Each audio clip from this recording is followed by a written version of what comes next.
What's going on, everybody? Sigourney Jackson here with another episode of Hoop Politics.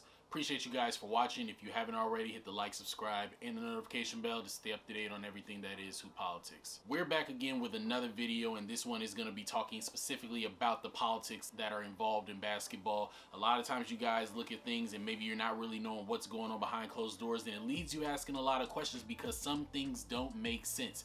But I'm here to go ahead and explain that to you today, and what we're going to be talking about is Kentucky basketball. If you haven't been paying attention, Kentucky basketball recently are on a 3-game winning streak where they beat Mississippi State, Vanderbilt, and Florida.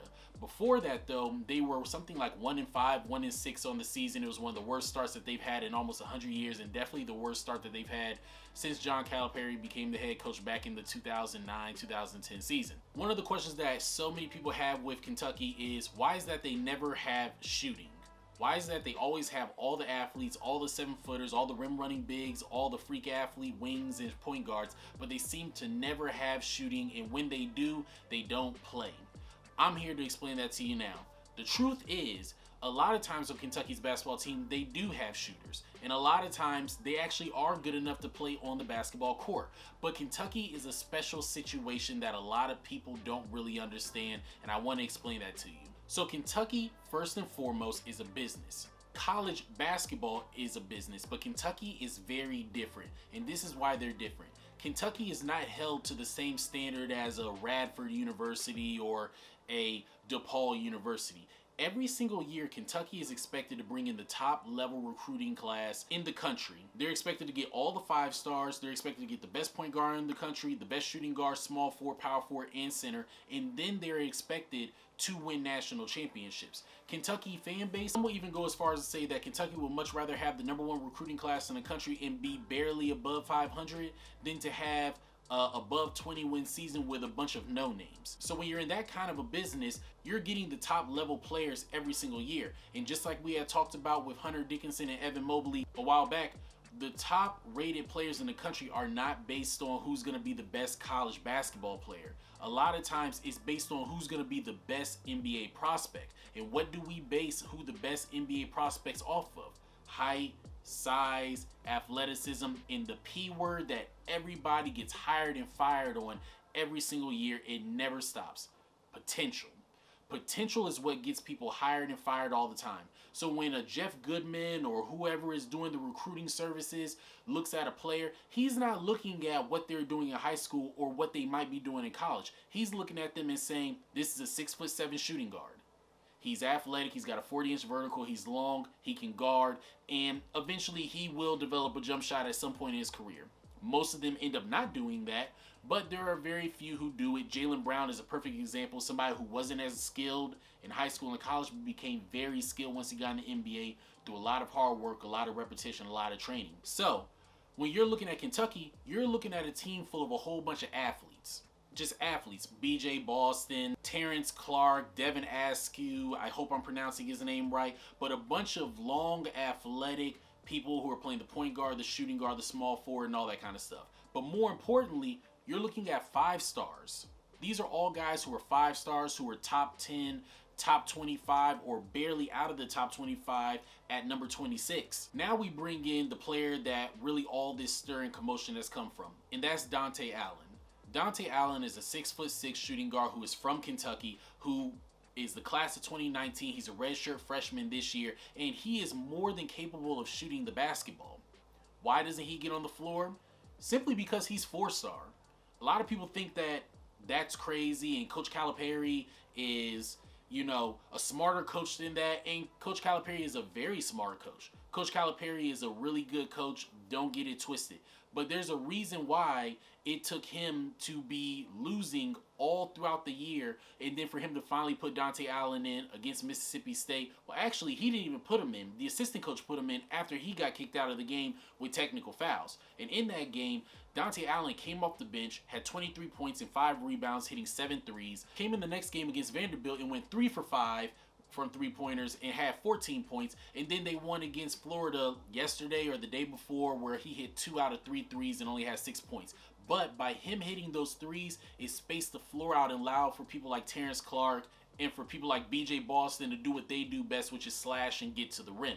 So he is one of the most important, if not the most important basketball player on Kentucky's team right now. But the reason why he's not on the floor up until this point is simply because of the stars next to his name. That's really all it comes down to. And that sounds just so bizarre and out of this world. But let me tell you the future plans. Let me tell you the things that you can't really see. Coach Calipari is being held to the standard of bringing in the top recruiting class every single year. Correct? Correct. He's expected to play those players. Correct? Correct. So when he calls the class of 2021 5-star recruits and says, you're going to come here and you're going to play no matter what happens? Those kids talk to other kids. The same way of how people say coaches talk to coaches, players talk to players. That 5-star recruit is going to look at Kentucky last year and say, well, what did he do with BJ Boston? What did he do with Terrence Clark? What did he do with Devin? He's going to ask those questions. And when he can look and see, oh, well, Devin only played 15 minutes. You know, he had some guy coming off the bench who was 3-star or 4-star playing ahead of him. Why would I believe in Coach Calipari that he's going to do the same thing for me? So Coach Calipari has to play with those guys, and he has to win and lose with those guys because the fix is already in. He promised those kids, you're going to play. No matter what, you're going to have the ball in your hand. You're going to play 30, 35, 40 minutes a game. Because even if you may not be as good of players as I would like y'all to be, I have to set it up to where you guys just play through the whole thing. And then when the next season comes, I can tell those players that the exact same thing is going to happen for you. You're going to play no matter what. I don't care how bad you play. Look at the people before you. And on top of that, Calipari, and not just Calipari, this is a lot of coaches. They're in good with a lot of AAU teams. A lot of these players are coming from the top AAU programs that you hear about every single year. AOT in Atlanta. Why not? Russell Westbrook's EYBL team. And when you look throughout the past, a lot of the top recruited players in the country have come from these AAU programs, which lets you know what? These guys are the pipeline. These AAU coaches are the pipeline to talent. And if you want my player as a coach, as an AAU coach, if you want my player, you're going to do right by my player. I don't care how bad he plays. There's a lot of money invested into these guys. You're going to play him 40 minutes. You're going to let him go 0 for 18 from the three-point line. But you are not going to sit him. Because if you do, you will never get any of my other players going forward. And not only Calipari, but a lot of coaches know this. So they have to do what's in their best interest to keep their job. Because a lot of coaches are not being judged based on if they win or not. They're being judged on who they bring in. So a lot of people might be saying, Coach Calipari is having a horrible season, he's going to get fired, or he's on the chopping block. That's not necessarily true, because let me let you know something else as well that a lot of people don't want to pay attention to. Players do not want to play for Kentucky. I'll say it again. Players do not want to play for Kentucky. They want to play for Coach Calipari. So if Coach Calipari gets fired, he will have a new job tomorrow. And when he gets that job, everybody's going to come and still want to play for him. When you see Tom Crean get fired from Marquette and go to Indiana, where was D. Wade? Over there in Indiana. Where is he now? At the University of Georgia. Players are not dedicated to colleges as much as y'all think. They're dedicated to the coach.